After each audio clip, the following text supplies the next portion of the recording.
Oi, oi, pessoal! Você já sentiu que o seu filho de 9 anos está um pouco diferente? Ainda é criança, mas parece que aquela doçura, aquela leveza infantil tá indo embora. Mais teimoso, mais crítico, mais explosivo, começou a te contrariar um pouquinho mais, questionar regras, pedir mais privacidade, ter um pouquinho de vergonha de você como mãe ou pai, fazer perguntas muito elaboradas, assim, que antes não existiam. Bom, talvez você esteja passando pela transição dos 9 anos. Um momento em que aquele brilho infantil dá lugar a uma sombra, a um distanciamento um pouco maior. E tudo parece um pouco mais difícil para ele e para você. Mas calma, isso tem nome, isso tem explicação. E esse vídeo, além de ser um conteúdo para vocês, é um conteúdo e uma preparação para mim, porque daqui 2 meses a minha pequena vai entrar nessa fase, ela vai fazer 9 anos. Vamos entender o que está acontecendo com a criança de 9 anos e como a educação financeira pode ajudar? Então, vem comigo! Bom, gente, como todo vídeo da série de educação financeira por faixa etária, eu vou falar primeiro do desenvolvimento infantil aos 9 anos de idade. Bom, aos 9 anos, o cérebro da criança está passando por uma outra transformação profunda. E às vezes você pode estar pensando aí em casa, nossa, mas todo ano quase o cérebro está passando por uma transformação? Sim, porque ele está em desenvolvimento. Então, assim como as meias deixam de caber, as calças deixam de caber, os calçados ficam pequenos, assim como o cabelo e unha crescem, o cérebro da criança ele está o tempo todo mudando. Ela está crescendo, ela está se desenvolvendo. Então, sim, cada nova fase do jogo, do joguinho, é um desafio diferente. E a gente precisa, como mãe, como pai e como educador, se empoderar de informações com embasamento científico, com informações pedagogicamente, emocionalmente compatíveis com essa faixa etária. Então vamos explicar o que está acontecendo aí na cabecinha da sua criança de 9 anos. Então vamos lá, Clary, qual que é a transformação da vez? Nessa fase a criança começa a perceber que o mundo não é justo, que os adultos não são aqueles super-heróis que elas imaginavam. Eles não têm todas as respostas e que ela mesma precisa encontrar algumas explicações por conta própria. E quando a gente fala, né, do fim da primeira infância, eu falei disso, que aos 7 anos a primeira infância ele está no seu a última etapa, aos 8 anos a criança está nessa fase de transição, aos 9 anos, isso se consolida. É literalmente o fim da infância com pensamento mágico. É o fim do pensamento simbólico, da fase em que a criança brincava de faz de conta, acreditava em soluções muito simples para tudo. Agora, ela compara mais, se cobra mais, questiona mais. E é aqui que o pensamento crítico toma forma. Ele ainda está confuso e intenso, então ele não está plenamente formado, lógico, ele está começando a tomar forma, mas a intensidade, a criança não tinha isso antes, então ela tem que lidar com toda essa intensidade da novidade que é o pensamento crítico. E esse pensamento crítico, ainda confuso e intenso, como eu falei, faz com que o mundo comece a parecer grande demais, assustador. E isso gera o que muitos psicólogos estudam e classificaram como Rubicão infantil. Você já ouviu falar desse termo? Bom, o que é o Rubicão infantil? Vou trazer aqui uma base científica.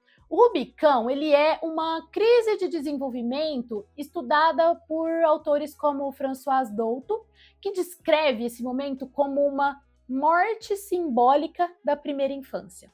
É uma espécie de luto. A criança percebe que já não é mais tão pequena, mas também não é grande. Ela já vê a realidade assim mais crua, mas ainda não tem recursos emocionais para lidar com isso. Henry Wallow chamava isso de fase de oposição, o momento em que a criança se afasta da autoridade para se reconhecer como sujeito. Então tem aí uma questão de identidade muito grande, muito forte. Piaget, que eu gosto de trazer, ele via essa fase como o início do pensamento operatório concreto, em que a criança começa a organizar o raciocínio, mas ainda não consegue fazer abstrações complexas. É um processo saudável, faz parte, a criança precisa passar por isso, mas é cheio de fricções.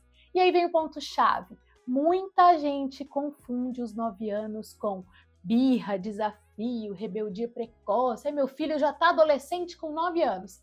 Não, ele não tá adolescente, é o Rubicão. Adolescência, calma que vem depois e a gente vai fazer vídeo até os 12 anos aqui, até a pré-adolescência. Agora que você já entendeu o que está acontecendo com o seu pequeno, vamos falar sobre educação financeira. Como que ela entra nesse contexto? Bom, gente, como sempre, entra em tudo. Porque é nesse momento que a criança começa a entender valor. E valor numérico, porque ela tá ali na escola, né, desenvolvendo as abstrações numéricas, as abstrações de tempo, matemática, as questões científicas também ficam muito mais elaboradas no currículo escolar, mas também o valor das coisas que não tem preço, a valorizar as coisas. Ela percebe que o dinheiro compra coisas sim, mas que tem coisas que não dá para comprar. E ela começa a fazer umas perguntas que deixam a gente assim, saia justa. Por que tem gente que tem muito e gente que não tem nada? Esses dias a Clarinha perguntou pra gente, mãe, a gente é rico ou pobre? Aí quando você diz um não, por que você diz que não tem dinheiro, mas aí você compra as coisas no cartão? É por que eu não posso usar minha mesada do jeito que eu quiser? Ela não é minha? A criança quer entender o sistema e ela quer ter voz dentro desse sistema. E aí, gente, que tá a nossa chance. Ou a gente educa com escuta, com diálogo, com valores, com vínculo afetivo, que é o que eu defendo, ou então o mundo vai ensinar sozinho. E ele vai ensinar, lógico, da pior forma. Se a gente vive num país aí que a maioria da população é endividada, você acha que se você não ensinar, como que seu filho vai aprender? E se ele tá se distanciando, né, das figuras maternas e paternas para se firmar como sujeito, ele vai buscar referência fora. Então a gente precisa encontrar maneiras de fortalecer esse vínculo. E como fazer isso? Trazendo essa questão, né, para a educação financeira. Bom, eu vou trazer umas dicas práticas para que você aplique com as crianças que estão aí nos 9 anos de idade, tá bom? Primeira coisa, dê poder de escolha com limites claros. Pode deixar, por exemplo, decidir o lanche que ele vai comprar com a mesada na escola, se ele puder levar o dinheiro da mesada da escola, se ele prefere gastar tudo agora ou guardar para um passeio no fim do mês. Essa autonomia controlada, ainda um pouco dirigida pelo adulto, evita rebeliões maiores depois. Ah, mas se eu der 2 opções, ele vai questionar. Eu conheço meu filho. Mas aí, a partir dessas 2 opções, se ele questionar e quiser uma terceira, pergunta para ele, então o que você quer? Deixa ele falar. Por que você quer? E a partir das informações que a criança trouxer, você ajuda a elaborar, você ajuda fazendo perguntas. A criança não está numa fase mais crítica, numa fase mais racional? Pergunta para ela. Para que você vai até estimular o raciocínio, você vai até estimular esse pensamento, né, que ainda está confuso, que eu falei um pouco atrás aqui no vídeo. Não fuja dos assuntos difíceis. Fale sim sobre injustiça. Quando ela disser isso não é justo, não desconversa. Fala sobre desigualdade, esforço, sobre empatia. Essa é a base da educação ética, essa é a base da educação para um consumo consciente, para o entendimento da sociedade mais crítico, né? É a base da reflexão, de um pensamento com capacidade de compreender o seu entorno. Inclua um pouquinho mais essa criança em decisões da casa. Peça ajuda na lista do mercado, monte junto o orçamento do aniversário dela, uma planilha para isso. Envolve a criança em doações. Você pode também planejar uma viagem e a criança fazer parte desse planejamento. É muito legal, na viagem de férias. Traga a questão financeira para esse contexto. Isso constrói senso de pertencimento e consciência social. Outra dica, valide os sentimentos, mesmo quando houver algum erro financeiro. Bom, se a criança gastou tudo de uma vez, ficou frustrada depois, evita falar, eu não avisei. Se eu tivesse me escutado, diga assim, o que você aprendeu com isso?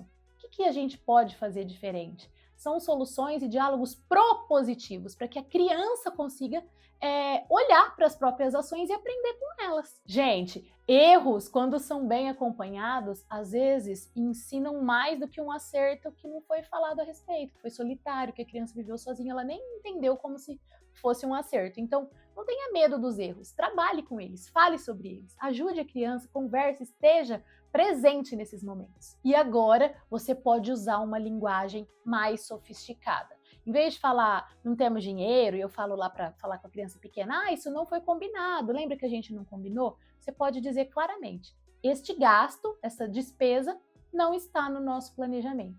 a criança vai entender e vai respeitar mais. Quando a gente deixa de falar com a criança de 9 anos como se ela fosse uma criancinha que não entende nada, ela fica se achando, né? Você pode perceber isso aí na sua casa. E é muito legal que a gente fale, sim, com os termos corretos nessa fase. Anotem essas dicas, tirem print. A gente tem outras questões também que podem ser trabalhadas aos 9 anos, só que eu tô olhando aqui o tempo de vídeo, o vídeo vai ficar muito longo. Então vamos nos ajudar. Coloque aí nos comentários, tô sempre mediando, eu respondo todo mundo. Coloque dúvidas, coloque experiências, coisas que você fez e que deu certo. Vamos compartilhar, vamos criar uma comunidade aqui nos nossos comentários do YouTube, tá bom? Agora, para encerrar, o Rubicão pode parecer um caos, mas ele também pode ser um convite, um chamado. Seu filho está crescendo, olha como isso é bom. Ele está deixando de ver o mundo com os olhos mágicos, com a lente mágica da primeira infância, para enxergar as coisas com mais verdade, com mais crueza, né? Essa transição dói nele, dói em você, mas se vocês atravessarem esse momento juntos, com escuta, com paciência, com presença, confia em mim, a relação de vocês vai ficar ainda mais forte. Sabe por quê? Quando a gente ensina sobre dinheiro aos 9 anos, a gente ainda não vai falar de planilha de investimentos, a gente vai falar de escolhas, limites, frustrações, liberdade com um pouco de responsabilidade, a gente vai conduzir e isso empodera a criança, faz com que nessa fase de tamanha confusão, nessa fase mais desafiadora, que nem ela tá entendendo o que tá acontecendo, às vezes a minha filha ela não entrou ainda nessa fase dos 9 anos, mas recentemente, a semana passada, ela tava muito brava, eu falei, filha, por que você tá brava? Ela, eu não sei porque eu tô brava. Então assim, ela não tá entendendo o que tá acontecendo. E se a gente educa de uma forma em que a criança pode expressar isso, e que você utiliza situações cotidianas, você traz a questão da educação financeira com esse olhar para quem a criança é e para o que ela está passando, isso muda tudo. Isso pode ajudar demais, isso vai construir a pessoa que ela está se tornando e a pessoa que ela é hoje. Bom, gente, é isso. Se esse vídeo fez sentido para você, comenta aqui. O que você tem observado aí na fase dos 9 anos? E você aos 9 anos? Quem era você aos 9 anos? Você se lembra? Eu quero muito ler as histórias de vocês. E até o próximo vídeo.